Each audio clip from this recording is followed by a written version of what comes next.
Greetings, all you Gamma Quadrant explorers out there. Welcome to Undeclared Bajor, a Star Trek Deep Space Nine rewatch, Season 2. My name is Fletcher. About to say hello is Data. How's it going? Today we're going to do our wrap-up episode for Season 2. Proposed season title, The DeWhatyin? A quick note on spoilers in case our rewatch is your first watch. Expect full spoilers through Season 2, and an appropriate minimum of minor spoilers for later in the series. Nothing too big, like when the crew of Deep Space Nine meets the Transformers. I'd watch that. Yeah, that would be a cool crossover. I mean, it was a cool crossover. Right, when it no, happened. Absolutely. It's like the Guardians of the Galaxy Christmas special where it's like, oh, his uncle was killed by GoBots. Yeah. I can just imagine it's like, that spaceship has no life forms aboard. Wait, the spaceship is the life form. I am Optimus Prime. Okay. So I think let's start off with a review of the top and bottom episodes of the season. Okay. I wrote down all the episodes and their IMDb ratings, so we can see if we agree or disagree with a lot of these. Okay. But, okay. What I feel pretty solidly, based on our ratings, is our top 5 episodes are as follows. Number 5, The Siege, which we both gave a commander, and Okay. we have a combined 42 episodes under. So that's how I did it. If it's tied for pips, I look at how many episodes we total are rated under the Okay. yeah. Anyway, so The Siege is number 5. IMDb rating 7.8. So I think this is not a huge upset or surprise or anything. Sure. I'd say that's a pretty good spot for The Siege, you know. No, yeah, I think it makes sense. Kind of the culmination of the 3-part season premiere. It's the one where the people on the station are kind of dieharding, and then who was it? Kira and Dax go on their mission to Bajor to try to deliver the vital information. Mm-hmm. Fun, exciting episode. Number 4, with 6 total pips, the Jem'Hadar. All right. Yeah. This is IMDb rating 8.4. This is actually the top rated on IMDb. Oh. Which, I don't know. I think we just talked about it. So, it was a fun episode. Did lots of cool things. Yeah. I don't think either one of us thought it was the top rated, yeah. Yeah. That's what I was going to say. Because, there's... we always look for that, what I call, that zazz, or that special, that specialness to the episode. And, I think, Jem'Hadar, while fun, wasn't quite up to there. Number 3, The Collaborator, which I gave a captain, and you gave a commander. Yeah. IMDb, I'm surprised, actually has this at 7.0. It's Oh. one of the lowest in the season. That's interesting. Okay. I guess all the kind of the story, the emotional beats, all that stuff kind of worked for me. The intrigue, we kept comparing it to All the President's Men, even though us, and I think Memory Alpha did also. Okay. Because I think you brought up that quote that Prylar Beck was John Dean or something like that. Yeah, okay. Yeah, I'm remembering this. But it's it's kind of hard to nail down exactly where that parallel is. It just has that vibe. But yeah. Yeah. Number 2 was The Wire, which okay, no, sorry. I have to correct. The Wire and The Collaborator are exactly tied. Because you gave The Wire a captain, and it was your number 2. and I gave it a commander, and it was my number 5. You gave the collaborator a commander, and it was your number 5, and I gave it a captain, and it was my number 2. Okay. So it's like they are exactly symmetrical in their ratings. So yeah, they're tied. I guess I put The Wire above because IMDb gave it 8.2. Yeah, I mean, pretty solid episode, I think. I don't think anybody would object to us having it that high. And then the number 1 episode, to nobody's surprise, Blood Oath. Yeah. I mean, what does IMDb say? IMDb gives it a 7.8. Oh. Which is kind of good for the season, but it is tied with lots of other episodes. Yeah, kind of like run-of-the-mill-ish. Yeah, upper end of run-of-the-mill type thing. Okay, but, okay. I mean, that was just a fun episode. I don't know how you could not love that episode. Yeah, agreed. But I mean, clearly from our ratings. Right. Other than the anti-albino racism, which we disavow. Yeah, right. And then our bottom 3 episodes, third from the bottom, Second Sight, with a combined 3.5 pips from both of us. IMDb 6.2. Actually, the worst rated episode of the season on IMDb. Okay. This is the episode where Cisco has a double pointy-eared girlfriend who keeps disappearing. And then a crazy guy flies a shuttle into the sun and ignites it or something. Right, yeah. Yeah. Let There Be Light. I remember. Yeah. Oh, yeah, that's right. So I think you're going to be hard-pressed to find someone, championing this episode. But you could be out there, and if you like it, of course, we don't want to, say that you're wrong or stupid or anything, but... Yeah, like what you like. I don't care. Yeah. We just don't like it, and it's noteworthy that a lot of other people don't like it. Second from the bottom, with 2.5 total pips, Melora. Yeah.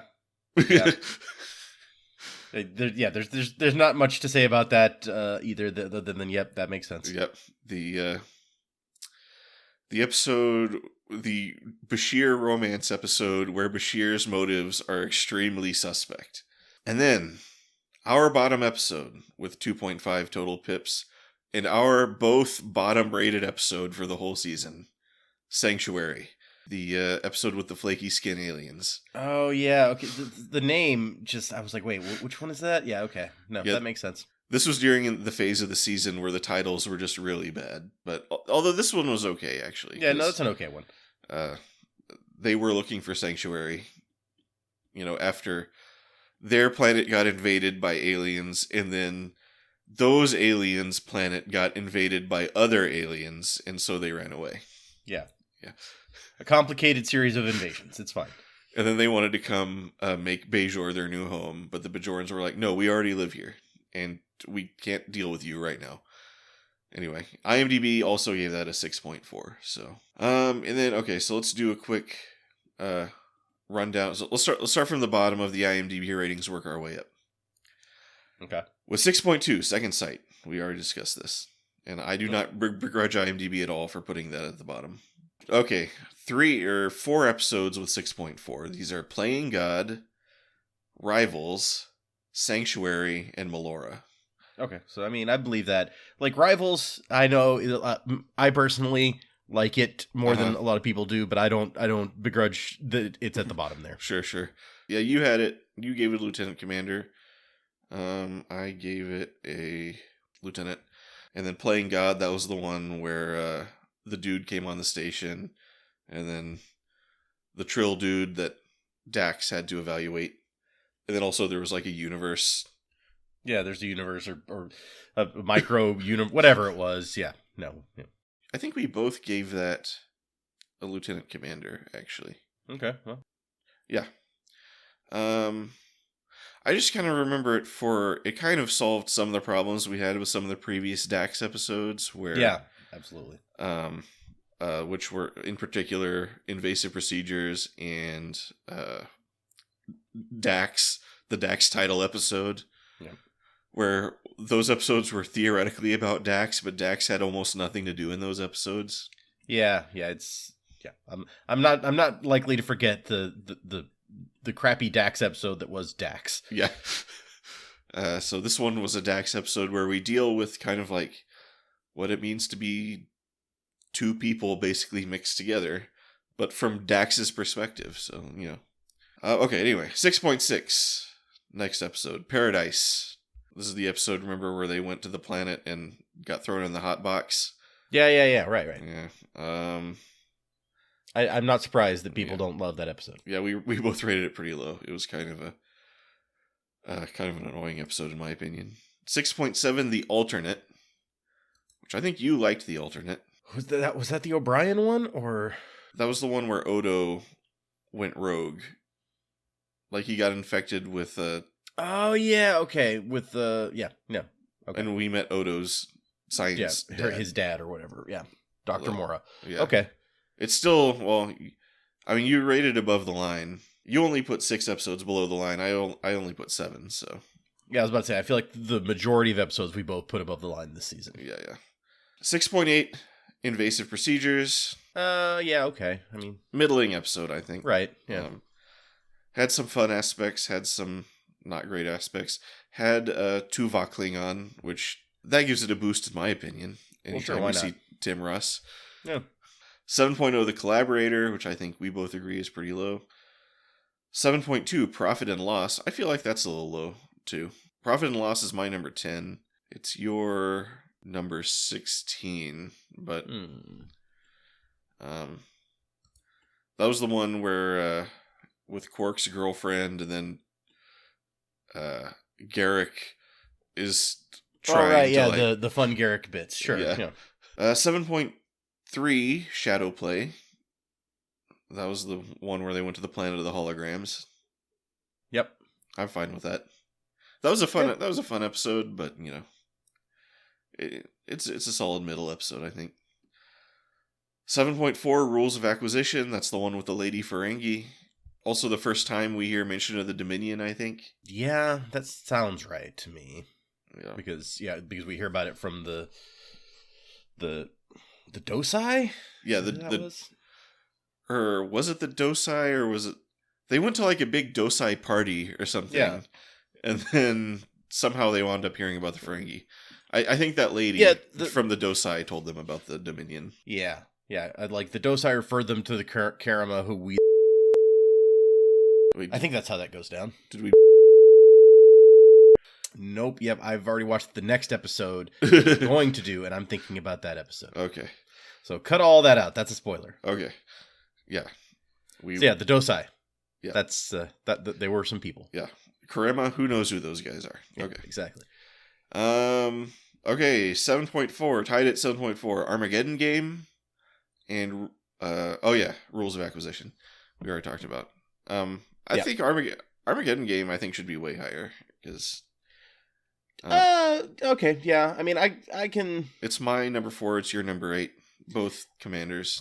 Yeah, I like Armageddon Game pretty well. I could see arguments for why some people wouldn't like it, but I don't know, I didn't look at the reviews. I mean, I think there was definitely some problem. Mainly the plot is kind of dumb, but we kind of like both wrote it off as like, we believe that some people would be dumb enough to come up with this plot. Yeah. So I think it may help to also knowing where the relationship between these two characters go, that this is the beginning, and so it's like an interesting beginning to what we're going to see. Yeah, if there's like a DVD box set of like these two characters' relationship, yep, like this episode would be in there for sure. Right. Or when there were like DVD box sets of TV shows, like, you know, they didn't have seasons, they just had like a theme, like. Yep. Yeah, and so people would be sitting around, what episodes do we put in there? And they'd be like, well, that first real mission they do together is the storyteller. And I was like, well, what's like a good one where they're starting out? And, okay. Yeah. But then they'd put the storyteller in there anyway to like pad the length of that DVD so they could advertise like, you get 7 episodes on this disc. Yep. Those were the days. Tied at 7.5, we have Tribunal and Cardassians. Kind of similar, both Cardassian related episodes. Yeah. Tribunal's your number 9. Tribunal's my number 20. And then... Oh, yeah, because I was just like, I like how I'm using this whole episode. Yeah. And you're like, that doesn't exactly do it for me. And then on the flip side, we have Cardassians, which I rated highly. It's my number 11. And then you put, it's your number 21. Because I think you didn't like the horrible, sad Cardassian orphans situation. Yeah, there was a lot of where I'm just like, I don't like this episode. I don't want to watch it anymore. But some fun Garrick and Bashir action anyway. True. Tied at 7.6, we have The Circle and The Homecoming. The first 2 episodes of the season. Yeah, it makes sense that they're quite similar in story and content. And then, similarly, tied at 7.8, The Maquis Part 1 and The Maquis Part 2. Yeah, it's really hard to take those as individual. I feel like even more so than the first 3, because the first one especially kind of can stand on its own. Of the season, because it's like the Rescue Lean Alice mission, and then everything that comes out of that is sort of separate, but these 2 are very much tied together. Like you can't really rate one without the other. Yeah, and then also tied at 7.8 are Blood Oath and The Siege. I think we'll both agree Blood Oath, whatever they rate it, it's too low.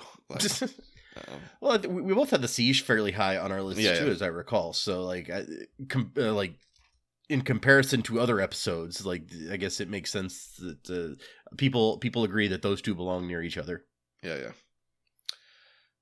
So The Siege is number 6 on this list, number 5 on our list. So it fits 7.9 and number 5 crossover, which is episode I gave a commander. I think you gave it a lieutenant.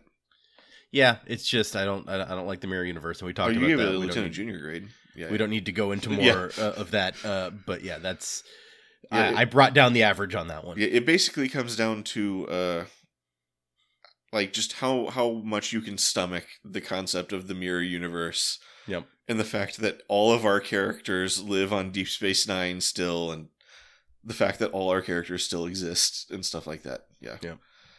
Although even I would say number 5 is probably a little high for that episode. Well, I think probably as we continue, we will find that the Mirror Universe in general, there's a lot of people in the fandom who are big fans of that. Yeah. And so all of the episodes about the Mirror Universe, I bet, will be a little bit inflated in comparison to what you might think. That's true.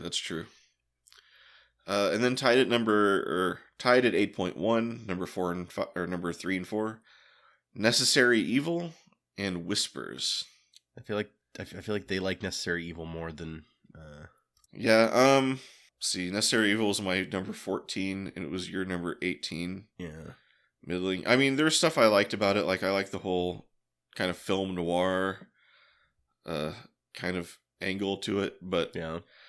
I think we had some of the same complaints as about the Mirror Universe. Is it sometimes just feels a little bit I think we called it character cosplay or something like that.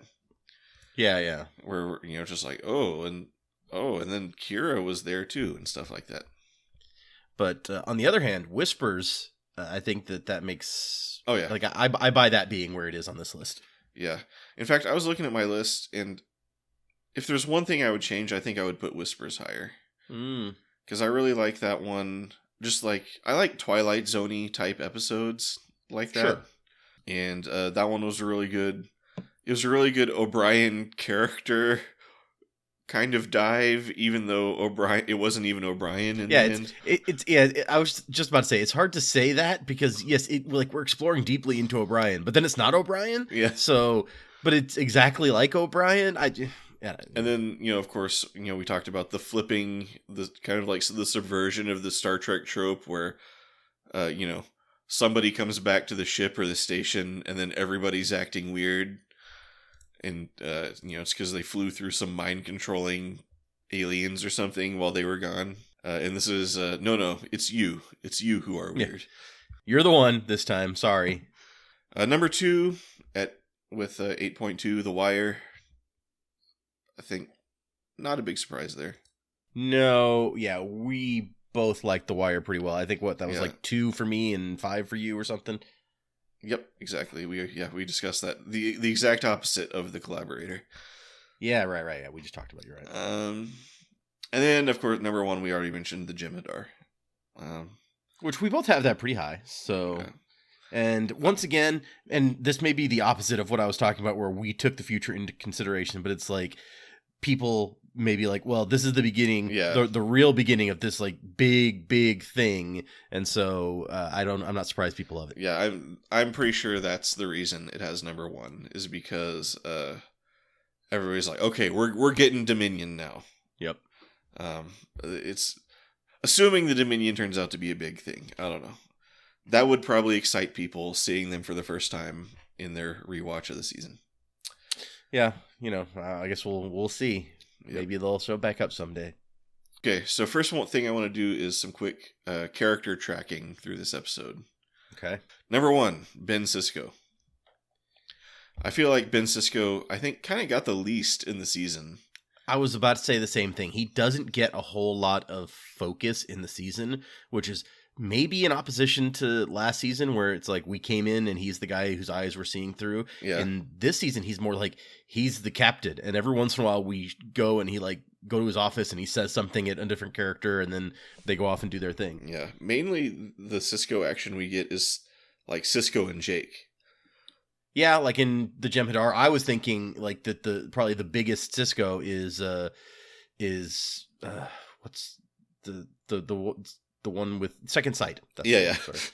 So, which we're like, but we don't like that one. Yeah. So I don't even want to think about like, but yeah, that's like Sisko's shot at romance and character in the season, which is like, okay. Yeah, I think it was the only episode that was like fully intended to be like a Sisko episode. Yeah. And it did not turn out super great in our opinion. The Maquis has some good Sisko stuff. That's true.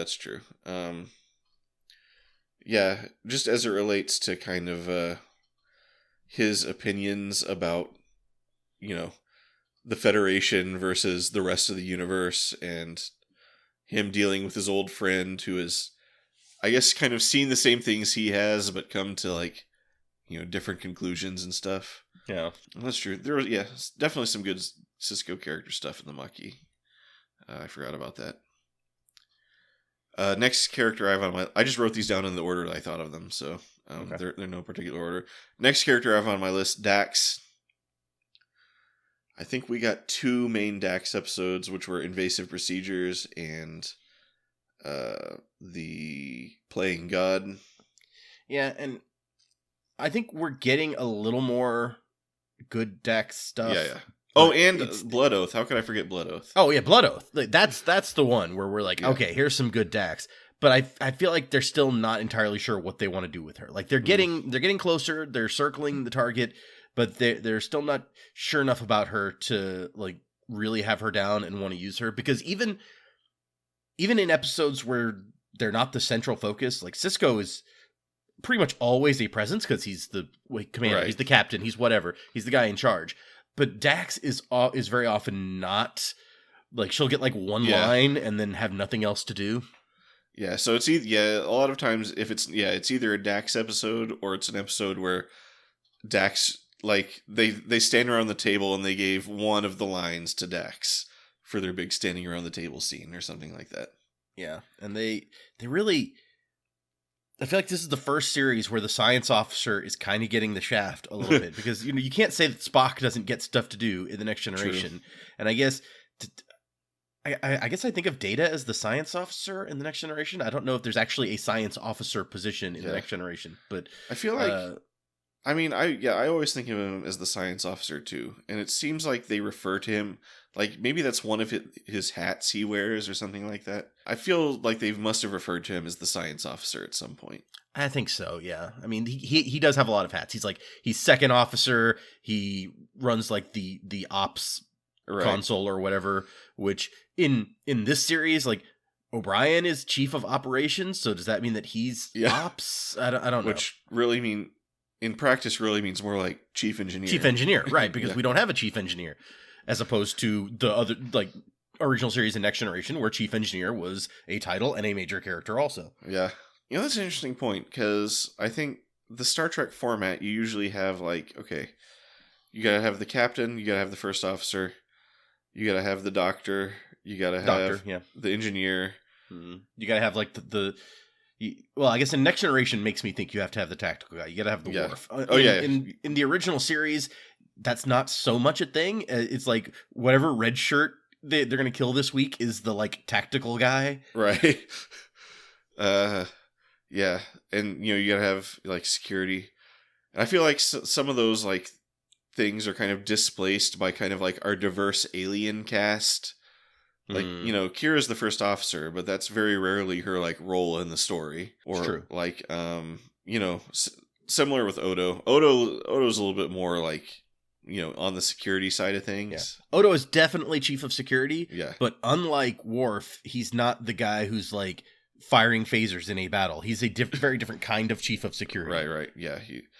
And then, the fact that we have like characters like Quark and stuff kind of like displaces the usual Starfleet like usual cast of characters. I don't know, because you have like a Guinan in Next Generation, but she's not nearly as big a character as Quark is in this show. So. Yeah, Guinan only shows up every once in a while when they're like, "Hey, do we want to spring for Whoopi Goldberg this episode?"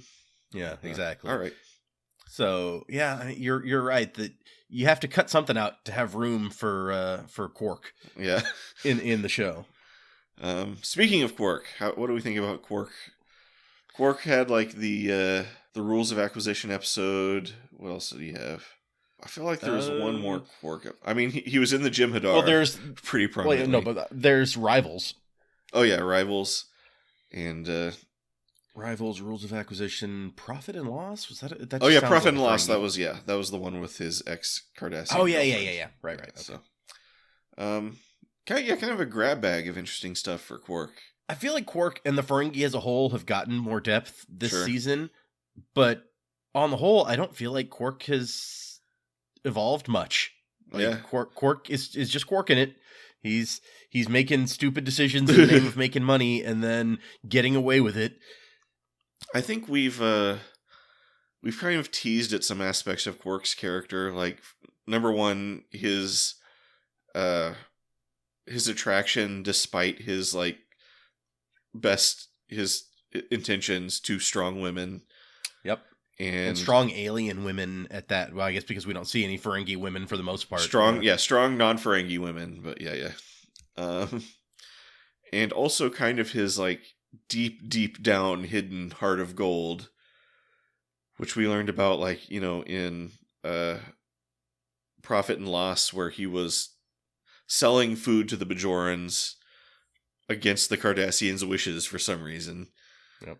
There's another one. I mean, in Crossover, but that's not regular Quark. In Crossover, he was running it like an underground railroad for Terran slaves. But there was another. I think what was the flashback episode? Not Necessary Evil. Necessary Evil. Okay. What was his role? Oh yeah. I'm trying to think. Because there was a hint in there somewhere, I thought. But maybe not. I don't remember. Anyway. Next character, Bashir. He's definitely better in this season. I don't know that he got all that much. I mean, we get stuff like Armageddon Game. Mm-hmm. And he's often like a secondary character. Because, like you said, he's the doctor. You need doctors a lot in the sci-fi show to medical jabber at you. But... And we've noted repeatedly, because we hated him so much in the first season and his gross annoyingness. But so he's improved. He's still not, he hasn't 100% come away from those roots, because every once in a while it still peeks through. But yeah, I think the only really Bashir episode I can remember is Melora. Oh, that's true. That is a big Bashir. Other than like, Armageddon Game. I think Armageddon Game was probably the best of Bashir. Where kind of we saw his, I don't know. We saw him under pressure, saw him under some stress. That's always good to, bring a character out a little bit.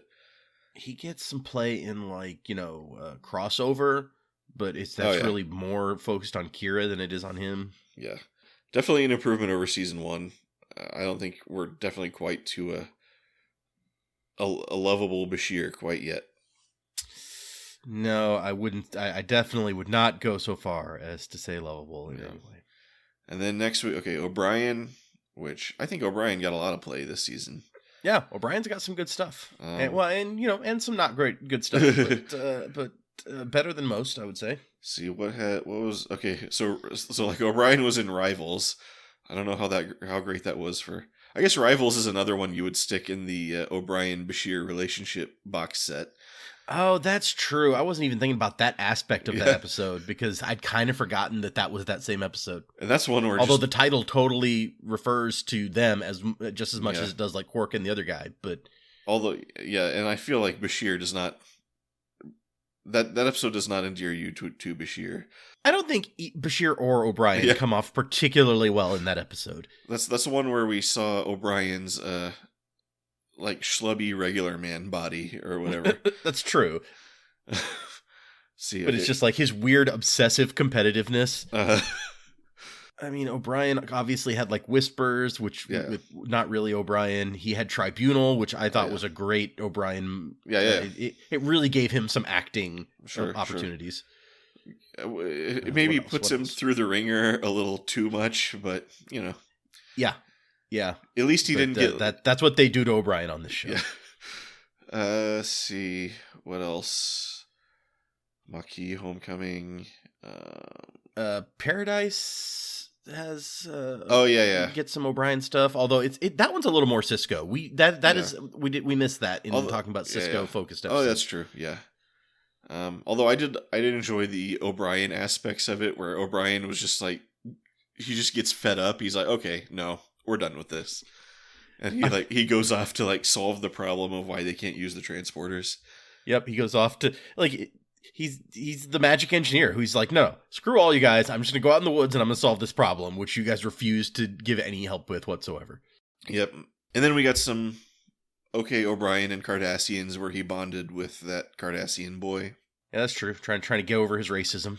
Yeah, so I think they've realized that Colin Meaney is a good actor, and they're like, hey, what's an easy way to get some goodness? Let's do some O'Brien stuff. Next on the list, we got Odo. Odo's got some attention here. I mean, he was the alternate for sure.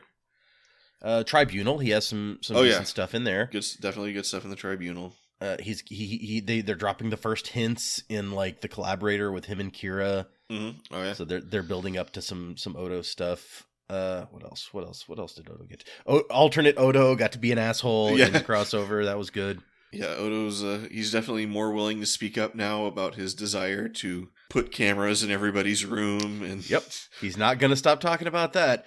And then Shadowplay, he got to do some like investigating. That was good. Oh yeah, that was some cool like Detective Odo stuff and Shadowplay. And make friends with a little girl and that was I forgot about that whole sweet thing where he befriended that little girl and then he turned into like a top for her or something at the end. Yeah, that was nice. She's like, your face isn't so scary once you get used to it. Necessary Evil, that was all Odo and okay. I think that was probably maybe the key Odo episode of the season. It might have been. Yeah. I mean, Odo just exists in that weird place where he worked for the Cardassians, but he just gets a pass. This show, in the first 2 seasons, has given him way more opportunities, and I think we've called out that he doesn't get enough opportunities for, like, real detective-type work. But when I think about other Star Trek shows, you don't see like detective work. Like they don't like Worf, I don't feel like ever had to go and do an investigation and like follow leads to figure something out. This is you had like Sherlock Holmes stuff, but it wasn't like this in The Next Generation. So it's kind of a unique thing that they've built this character who's they're treating like a detective in a series where like that's never been needed before. Yep. It is pretty cool like having a like in sometimes he's like Sherlock Holmes, sometimes it's more of like a in the Necessary Evils like more of a hard-boiled like that type of detective type thing. So Dixon Hill. Yeah, exactly. Yeah. Dixon Cox or whatever that guy's name was. Dixon what was that guy's name originally supposed to be? Dixon Steele. Dixon Steele. Yeah. I just remember there's the famous Hong Kong philanthropist slash movie producer rich guy named Dixon Poon, uh, who donated money to a law school, which is now called the Dixon Poon School of Law. Good. Anyway, final character to talk about, unless you want to talk about Jake and Nog and stuff, is Kira. Pause for 1 second. Jake is just not present in so many episodes that it's almost hard to talk about him at this point. Yeah, I feel like they cut back on the Jake and Nog shenanigans a little bit. Yeah. Well, and Nog, we almost exclusively see in relation to Jake. Yeah. So when Jake misses like 2/3 of the episodes or however often he was absent, like even the ones that he's present for, Nog's not necessarily in all of those. So Nog is even less present. Yeah. So yeah, I don't feel like that there's much we can say about them. I mean, all there is to say about Jake is that Jake apparently has fallen in love with a Dabo girl. Yep. Off screen. And doesn't want to go to Starfleet Academy. We don't know what he does want to do, but not that. So Kira. Kira, let's see. Let's start looking and see what kind of Kira episodes. Crossover was definitely a Kira episode. Well, I mean, any Bajoran heavy episode kind of automatically becomes a Kira episode. So the first 3 episodes, when they go rescue Lee Nallis, and then she goes on the mission to Bajor. All of her stuff with Bareil, we get lots of Bareil beats. Necessary Evil is also kind of Kira-ish. Well, the story in the past is very much a Kira story. In that when it's not an Odo story, I guess. I mean, I don't think we learned that much about Kira that we didn't already know. Like, she was, she killed people. Yeah, she worked for the Resistance. The Maquis gets some Kira moments, but the Collaborator is once again going back to this is a Bajoran story, so it has to be a Kira story. She's I feel like there's definitely just having Bareil in particular makes this really kind of cohesive Kira story throughout the season. And then Wynn, did we see Wynn between the first 3 episodes and the Collaborator? I feel like we did not. I think maybe we saw her one time. So let's see. First appearance in the Hands of the Prophets, then the Circle, the Siege, and then the Collaborator. Okay, so straight from the Siege to the Collaborator. Yep. Okay. So yeah, I mean, for the most part, moving our characters along. I think Kira, she's a little bit more on coast mode than she was last season, where they gave her a bunch of really good episodes because they were they really went deep into her character last season. Yeah. And while she's kind of softened a little bit, especially towards the Federation, not necessarily towards other people. Right. They'd established her, and I feel like last season we talked about they kind of spent more time establishing her than anybody. Right. And so I think this season they're like, okay, well, we know who Kira is. We'll continue her being basically her, like you said, kind of coasting, but we need to try to focus on some other people. Yeah. Just kind of like her, giving her this love interest, giving her kind of a sort of interest in Bajoran politics as they develop. Yeah. So yeah, I guess of all the characters, I think Sisko and Bashir are definitely the ones we need to maybe put a little bit more in the spotlight in future seasons. Yeah, Sisko for sure, and yeah, I mean, as long as they're gonna make Bashir less annoying, then I'm good. Then yes, let's put him in the spotlight. If it's just gonna be creepy Bashir, then I don't need him in the spotlight. It's fine. Yeah. They might still have some refurbishing to do on the Bashir character. Other thing I want to mention, because we talked about this last time, I just always find this an interesting question, but if you were going to distill this season down to an essential viewing list, how would you do it? Because I feel like it's even tougher this season than it was last season. It's pretty tough. I feel like the first 3 are absolutely essential. Yeah. And as is the last one, obviously. Yeah. These are if I'm assuming if you're having a must watch list, it's because you're watching Right. the show as a whole. Like, So you can't cut out these like very important to the overall plot yeah, things. like an abridged viewing or whatever. Beyond that, I don't know that there's a lot that I would call like essential in here, honestly. Now I'm looking down the list. I mean, and I guess it depends on what you're after, really, because like if you're like, well, we want important character episodes for the main characters, then you're like, okay, well, maybe like Blood Oath. I mean, Blood Oath I would put in there because it's a big Dax thing. It's our first like actually good big Dax thing, but also because it's just great episodes. Yeah, so. yeah, I know. It's like, because you want to like put some stuff in there that's just like good episodes, right? So it's like, right, I would put Blood Oath in there. I might put the Collaborator in there just because, that's the ongoing like Win storyline. Yeah, agreed. That's going to be important overall. Maybe the crossover, because once again, that's going to be an important recurring, or maybe, and but the Maquis part 1 and 2, that's also like a big story beats. Unless like just you want to completely cut the Maquis out of your abridged viewing. You could do that. I don't know. But yeah, like I don't feel like you need like a Melora or rules of acquisition or invasive procedures. Like none of these are like Sanctuary. Throw that right out. Yeah, maybe put Profit and Loss in there just to get like a Quark episode and. Well, yeah, that's what I was gonna say. Like if it's about like featuring the main characters, then yeah, some like you would want a Quark episode. But if it's about like over the course of the series, what's important? I don't know that you need any Quark episodes. I'm not sure that he's ever like super significant and important to the overall plot. That's true. Yeah. Tough. I guess The Wire is a big Bashir episode. I don't remember if we mentioned that. Oh yeah. I guess, and it's also a good Garrick episode. Yeah, I guess I was thinking of it more as like a Garrick episode, but yeah, totally.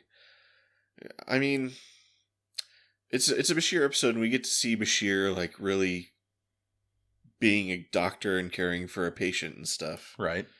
As opposed to being a doctor and hitting on his patient, right? In Melora, we don't see him like, he doesn't tell any backstories about his ballerina fiance or whatever. Maybe we could distill it down to like 7 or 8 episodes based on that. Yeah. Is there anything else you want to bring up? I figured we like finish off with our fun trivia games. No, I think we hit all the things that I had. Okay, so I have 2 trivia, kind of short trivias. Okay. So what do you like? Do you just have like? I have one thing where I've gotten quotes from episodes, and I'm gonna make you like say what episode it's from and who said it. Oh, okay. Mine are very similar, so. Okay. I'll start off. Okay, I got a really short one to start off with, then we'll do yours. How's that? Yeah, that works. Because I wanted to do one that was name the B plot of the episode, or no, name the episode by the B plot. Oh, by the B. Okay. So I'll tell you the B plot. You name the episode, and this is actually very hard to like find B plots that were not like actually like woven into like Rivals, where it was like the rivalry between Bashir and O'Brien was really a lot woven into the rivalry between like Quark and that other guy. I don't know, because like I felt like if I would have said like Bashir and O'Brien like have a racquetball rivalry, you would have been like, oh, Rivals. No, I mean, if you said rivalry, maybe, but I think this came up earlier in the episode where I was like, I did not remember that was that same episode at all. So it was hard finding ones that are like true B plots in my opinion, but so I came up with 5. Yeah, maybe that's just a sign of the good writing where you incorporate the plots. So okay, first one I have for you. Sisko gets Jake a part-time job working for Chief O'Brien, and Jake wrestles with telling his father he's not interested in joining Starfleet.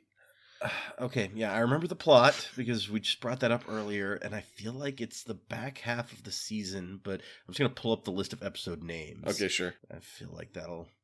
Blood Oath, I don't think had a B plot at all. And the Maquis, Sisko's... Well, hold on. Was it... What was like Jake's not wanting to go into Starfleet related to like this overall like Starfleet issue in the Maquis. It can't be like crossover because we didn't see the normal world at all in that. Right. Well, except for like the very end, but okay, this is a tough one. Is it the Maquis? No, it is Shadow Play. Dang it. Okay. Okay, next one. Kira suspects that Quark is going to receive a shipment of stolen goods, but gets distracted when Vedic Bareil pays an unexpected visit. Okay, that's the one where like Odo is gone, right? Because Kira's like, I'm gonna have my eye on you, and then Quark arranges for Bareil to come onto the station. So when is Odo gone? And then at the end, she's like, "Yeah, thanks for bringing Bareil here. That was great. I got all the sexing. I found him pleasantly distracting." I didn't think I would be as bad at this as it's turning out to be. Okay. Well, that's the fun of it, because it's like some of these B plots are just so far removed from the rest of the episode. Okay, it definitely can't be the collaborator. That there's way too much. Can't be crossover. It can't be the Wire because Odo's helping Bashir figure out what's up with Garrick and the Wire, so he's not gone. Profit and Loss? No, because Quark's got a big story happening in Profit and Loss. That can't be it. Is it? No, it's not that. Shoot, I don't know. It's not Whispers. We see everything from O'Brien's perspective in Whispers. Yeah. Although Odo does leave the station in that episode. Is it? Oh, this is terrible. Okay. I'm just gonna have to pick one now because I really can't put my finger on it. Is it Paradise? No, I'm afraid that is also Shadow Play. Oh, because Odo and Dax are off the station in Shadow Play. Yep. Damn it. Yeah, that's true. Okay. Next, O'Brien deals with an infestation of Cardassian voles. Okay, Cardassian voles. That's okay. Yeah, because they start out and Sisko wants them stunned, and then they start eating the wiring, and Sisko's like, "No, take phasers off, stun, Chief. I'm tired of this shit." Is that the Wire? Nope, that was Playing God. You remember that eventually did tie into the main story when the Cardassian voles ate the wires in the universe. Oh, in the container. That's what. Oh, yeah, duh. I should have, if I thought about that one more. I was just like, I spent way too much time on the previous two. Yeah. Let's see, Quark receives constant escalating death threats from a former associate. Okay, so yes, that one. I remember the guy, and he tries to get Odo to help him, and Odo's like, I mean, he just threatened you. That's not a crime or whatever. But yep. What else is happening in that episode? Geez, they really are so separate. I just although this one, I'll give you a hint, eventually does tie into the main episode. Once again, can't be Whispers. Like, I really hope it's not Shadow Play again. I don't think that's possible.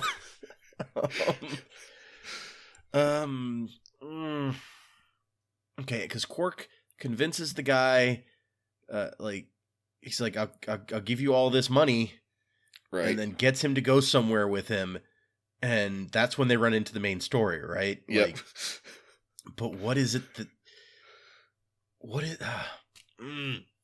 Is it? Can't be Rules of Acquisition. Definitely not Invasive Procedures or any of the first three episodes, because that would be an addition to the first three episodes. I don't know. Is it Necessary Evil? It is Melora. Oh, remember in my brain. I just skip right over Melora. Yeah. Melora is a very forgettable episode. They get on the shuttle and they take it over, and then she deactivates gravity so she can knock him over or whatever. Yeah, Melora uses her super being accustomed to zero-G skills to save the day. And then gets shot, but is invincible to being shot because of her whatever. Right. Whatever. And then the final one, I don't know if you'll get this one or not. Jake confesses his love for a Dabo girl to his father. Oh, that is such a small and random side plot in that episode. It's like 2 whole scenes. I guess this is actually a plot that covers 2 episodes so far, because there's one where he's telling Nog about it. Oh, yeah, and then he finally tells his dad. Fudge. I don't. I'll give you a hint. It's one of the episodes we talked about already. Is it also Melora? No, it's Playing God. Oh, I don't know. Okay. So, I think that that was an interesting exercise in B plots that have nothing to do with the rest of the episode. Like, Yeah, and I'm just proving that I don't remember the season as well as I thought I did, which I think I did the same thing last season when you did trivia. I was just like, I'm not doing nearly as well as I thought I would. Okay, I'm dumb. all right, your turn. Okay, so I got 12 quotes here Okay. from the season, and I tried to pick quotes that definitely, like, they're not generic enough to have come from just anywhere. Okay. So that they should have something to do with the episode that they're in. Okay.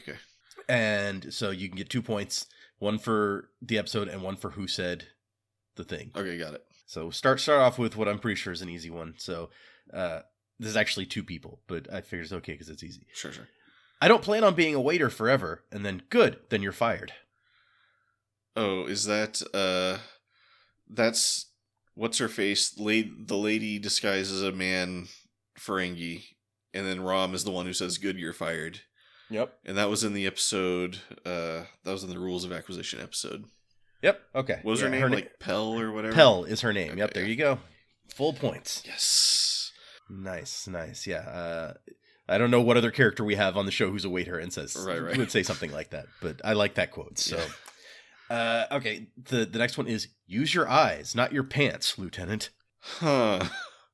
Okay, that sounds like use your eyes, not your pants.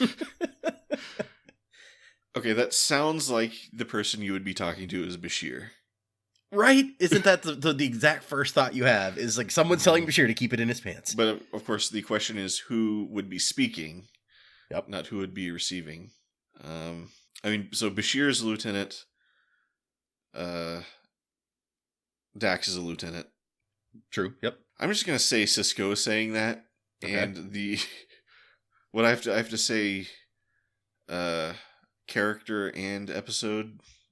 Yeah. Okay, so I'm gonna say Cisco is saying that, and I'm gonna say that's from Melora. Nope, no credit on that one. So it is from The Siege, and it is Kira telling Dax because they're going to fly the ship, and Dax is like, I guess we're flying by the seat of our pants. Right. Oh my gosh. Yep. I totally remember that now. So, but yes, I picked that one because I also instantly thought like, oh, somebody's talking to Bashir here. Yep. Okay, quote number 3 is, education is power, joy is vulnerability.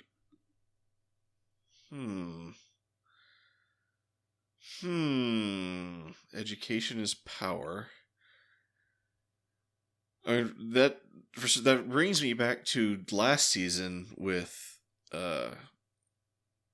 in the hands of the prophets or whatever. Oh, right, with the school. That sounds like something Wynn would say. But okay, education is power, joy is what? Vulnerability. Okay.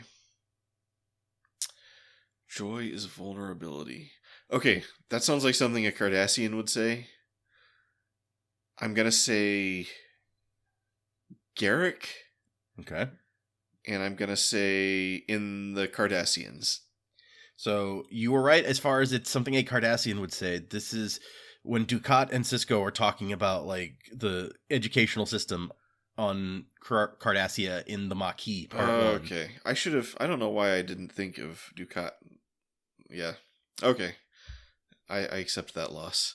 Next one, and I'll have to say, on a couple of these, I have pulled out a name if the quote is a direct address and they say the person's name. But fine. So this one is a very rousing speech. I suppose my best rebuttal would be to kill you. Was that Garrick in Profit and Loss when they were trying to talk him out of killing them? Oh, that should be right. No. This is Cal Hudson in the Maquis Part 2. Okay. Man. Yeah, he says, a very rousing speech, Ben. I suppose my best rebuttal would be to kill you. This is not a great trivia showing for either of us today. It's okay. I like these quotes though. These are good quotes. Yeah. I feel like they're relevant to the episodes. Yeah. So it helps. Okay. Another one that I think should be pretty easy. Okay. I hate Payday. Oh, that was Quark when he was like trying to screw his Dabo girl out of. He was just like 6, 7, and that was in the episode. Okay, because they had to go get Quark to do some hacking, so that was in the Collaborator. Yep, there you go. All right. Nicely done. Okay. Recent episode, that helps. Yeah, I was gonna be like, it's a fairly recent episode, so yeah, that should help a little bit. Okay, here we go. Tell me, Major, who is Gull Moraine? Don't ask me. I just made him up. So once again, 2 characters, but if you know, I think it's pretty obvious who one of them is. Yeah. Yeah, I definitely remember that because that was when they were flying.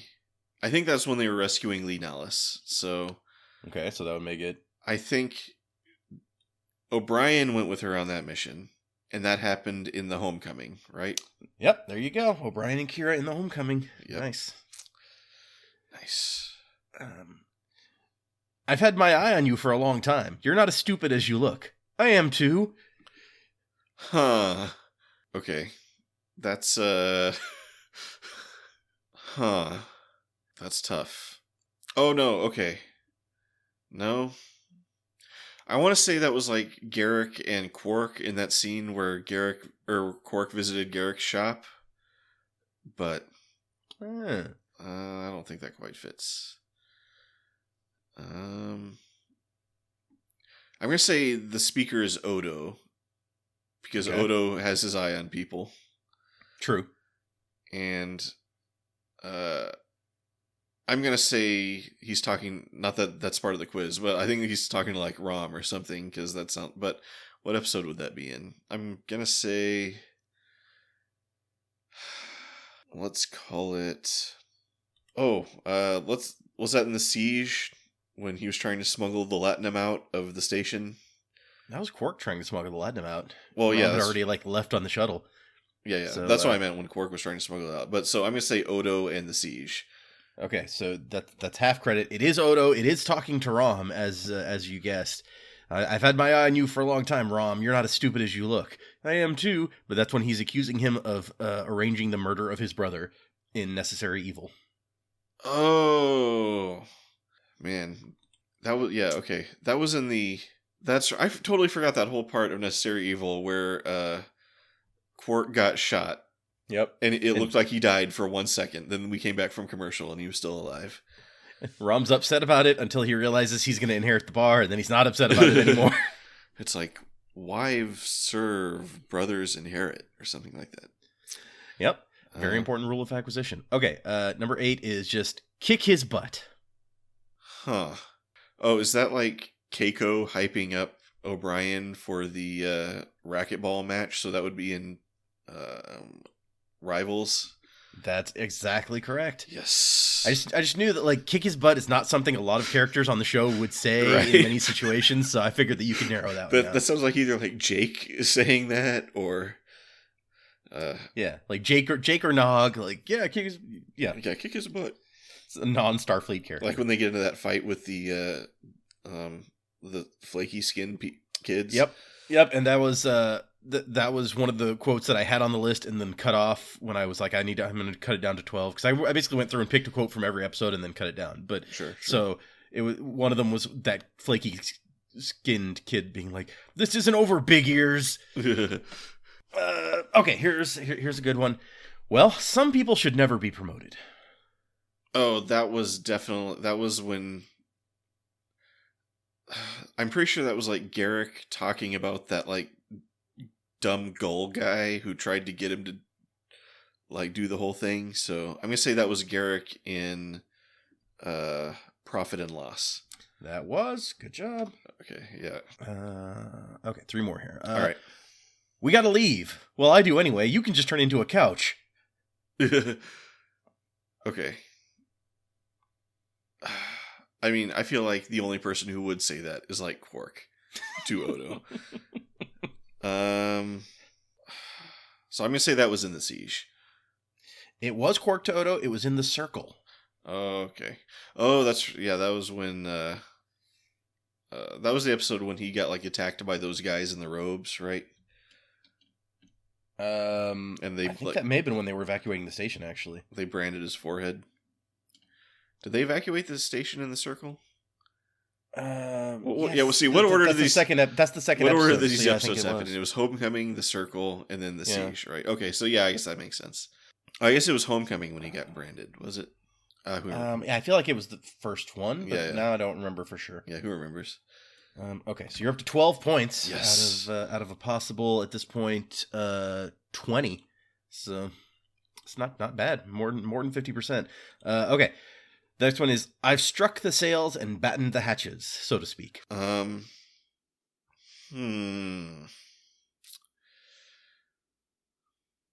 That's tricky. Who does that sound like? Struck the sails and battened the hatches. Oh, was that O'Brien when in that storm episode, the invasive procedures? So half credit, it is invasive procedures. It is actually Bashir that says that. Uh-huh. I guess that does sound a little bit more like Bashir than O'Brien. Yeah, O'Brien is not usually, I guess, that metaphorical about his job. But and the last one should also be a pretty easy one. It was hell. You can see for yourself the man never stops talking.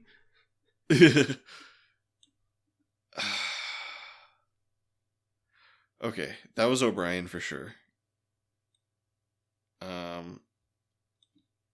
Okay, that was O'Brien at the end of Armageddon Game, right? That was that's like the last line or something of Armageddon Game was. Yep. Yeah. Okay. Okay, so overall 15 out of 24, so that's not bad. Nice. That's much better than I pulled. That's like a D. We'll call it a D. That's actually probably like an F, but nice quiz. I think I'm gonna save mine for later, or my concept I had for later, because I think it's also going to be too hard. Okay. And also, it might be fun for season 3. Yep, that was fun. If you, listener, have made it this far, thank you for listening. We will be back next week with our first review of season 3 for the episode, which is called... Oh, it's called The Search. Is it The Search? Hold on. I think it may be The Search Part 1. I just watched it, but I've already forgotten, apparently. It is... Yes, The Search Part 1. Okay. And new season, like, in my opinion, new season just means, like, we just tons of retooling. So who knows, like, what kinds of fun new features I might add to the show or whatever. I think I'm definitely going to try to come up with new thumbnails. So, okay. We got to come up with a new outro and all kinds of stuff. But yeah, be sure to check out the description where I occasionally put links to interesting things. I'm Fletcher, about to say goodbye as Data. See ya. And remember, every once in a while, declare peace. It confuses the hell out of your enemies. End of season.